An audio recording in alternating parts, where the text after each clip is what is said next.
சமாதி கிரியை என்றால் என்ன? பூரண குகைநெறி சமாதியை உணர்த்திய திருமூலர் பெருமான் சிவஞானி விதேக முத்தி எய்திய பின் அவர் உடலுக்கு செய்ய வேண்டிய சமாதி சடங்குகளின் இன்றியமையாமையும் அதன் முறைகளையும் காண்போம்.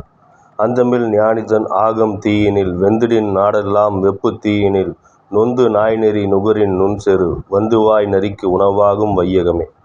என்றும் அழிவில்லாத திருவடி உணர்வு கைவரப்பெற்ற சிவஞானியின் திருமேனியை கல்லறைப்படுத்தலாகிய சமாதியின் கண்வயமானால் தீயில் வெந்து கெடுமானால் நாட்டு மக்கள் எல்லாம் வெப்பு நோயால் பாதிக்கப்பட்டு துன்புறுவர்.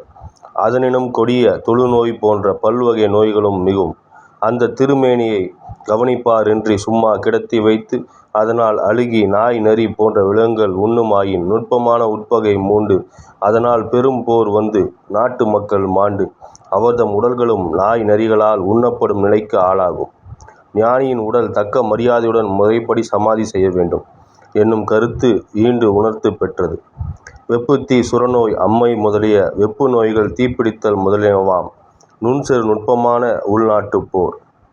பரன் அளிக்கும் தேகமிது சுடுவது அபராதம் என பகர்கிறேன் நீர் சிரம் நெளிக்க சுடுகின்றீர் செத்தவர் பற்பலரும் சித்தி சாமி உடலளிக்க இழுகின்ற திருநாள் வந்து அடுத்தன ஈது உண்டு நல்லோர் வரனளிக்க புதைத்த நிலை காணீரோ கண்கெட்ட மாண்டினரே என்னும் வள்ளலாரின் திருவருட்பா ஈண்டு சிந்தனைக்குரியது.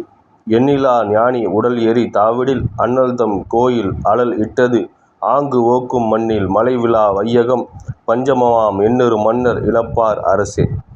சிவஞானியின் உடல் இறைவன் வெளிப்பட்டு அருளொளி வழங்கிய இடமல்லவா? அப்படிப்பட்ட அளவிடற்குரிய திருவடி உணர்வு கைவரப்பெற்ற சிவஞானியின் திருமேனி தீயில் இடப்படின் அதனால் சிவபெருமானின் திருக்கோவில்கள் கண் தீயிட்ட பாவம் பொருந்தும். அப்பெரும் பாவத்தால் பூமியில் மழை பெய்யாது. அதனால் நீங்கா வர்க்கடமாம் பெரும் பஞ்சம் உண்டாகும். எண்ணற்ற அரசர்கள் தத்தம் அரசையும் இழப்பர்.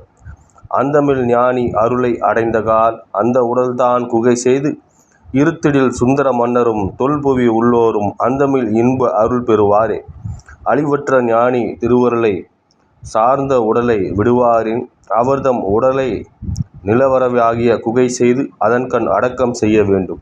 அவ்வாறு செய்தால் அறிவாற்றலும் அழகும் மிக்க வேந்தரும் தொன்மையுமான இப்புவிக்கண் வாழும் மக்களும் எல்லையற்ற இன்பத்தை சிவனருளால் பெற்று நீடூழி வாழ்வர். நிலவறை சமாதி குகை எனப்படும். இதுவே சமாதி கிரியை ஆகும்.